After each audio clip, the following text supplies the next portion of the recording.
नमस्कार शेतकरी मित्रांनो, आज आपण पीएम किसान सन्मान निधीच्या 22व्या हप्त्याच्या वितरणाबद्दल माहिती घेण्याचा प्रयत्न करणार आहोत. मित्रांनो, आपण बघितलंच आहे की अद्यापही पीएम किसानचा 22वा हप्ता शेतकऱ्यांच्या खात्यावरती वर्ग करण्यात आलेला नाहीये. तर नमस्कार, मी रवी सांगळे. मित्रांनो, आपण बघितलंच आहे की पीएम किसानच्या 22व्या हप्त्याचे शेतकरी बऱ्याच दिवसापासून वाट बघत आहे. तरी देखील अद्यापही पीएम किसानचा 22वा हप्ता शेतकऱ्यांच्या खात्यावरती वर्ग करण्यात आला नाही. आपण बघितलंच होतं की पीएम किसानचा हप्ता 24 फेब्रुवारी रोजी जमा होणार होता, कारण 24 फेब्रुवारीला पीएम किसान योजनेला 7 वर्ष पूर्ण झालेले होते. पीएम किसानचा 22वा हप्ता शेतकऱ्यांच्या खात्यावरती 24 फेब्रुवारी 2026ला वर्ग करण्यात येईल अशी अपेक्षा होती, कारण 24 फेब्रुवारीला पीएम किसान योजनेला 7 वर्ष पूर्ण झालेली आहे. मित्रांनो, 24 फेब्रुवारी सुद्धा तारीख गेलेली आहे. त्यानंतर असं प्रसार माध्यमांमार्फत चर्चा होत होत्या की 28 फेब्रुवारीला हा हप्ता वितरित होईल. 28 फेब्रुवारी नंतर हा हप्ता 2 ते 3 फेब्रुवारीला वर्ग होईल, होळीच्या वेळेस. मित्रांनो, 24 तारीख गेली, 28 तारीख गेली आणि आता 3 तारीख सुद्धा जाईलच.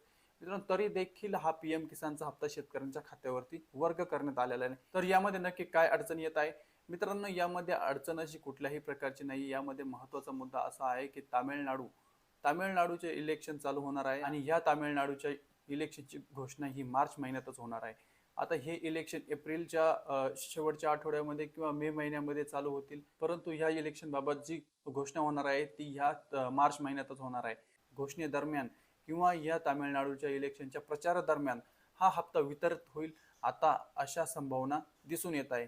मित्रांनो, आपण प्रसार माध्यमांमार्फत बघितलं आहे की बिहारची जी कर्पूरी ठाकूर योजना आहे, याचे सुद्धा हप्त्याचं वितरण थांबवण्यात आलं आहे. ही सुद्धा योजना किंवा याचे सुद्धा पैसे जे आहेत ते सुद्धा या तामिळनाडूच्या इलेक्शन दरम्यानच सोडणार आहे अशी माहिती मिळाली आहे.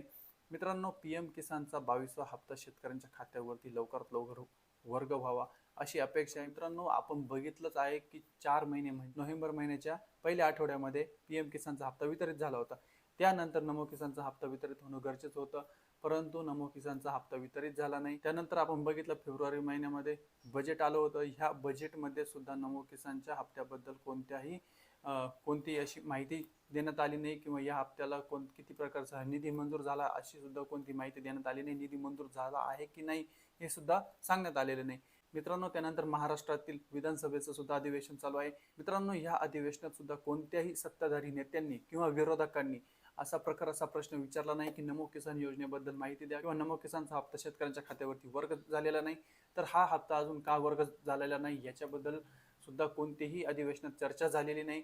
तर हा हप्ता नमो किसानचा येईल की नाही हे अद्यापही स्पष्ट झालेले नाही, किंवा ही जी योजना आहे ही सुरळीतपणे चालू आहे की नाही हा सुद्धा खूप मोठा संभ्रम शेतकऱ्यांच्या मनामध्ये तयार झालेला आहे.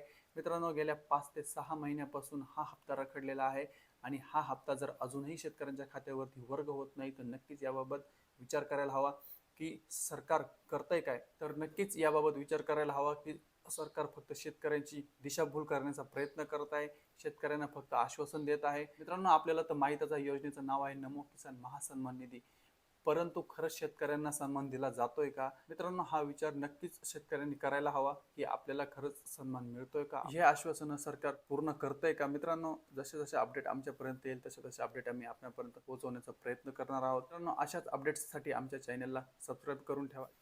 धन्यवाद.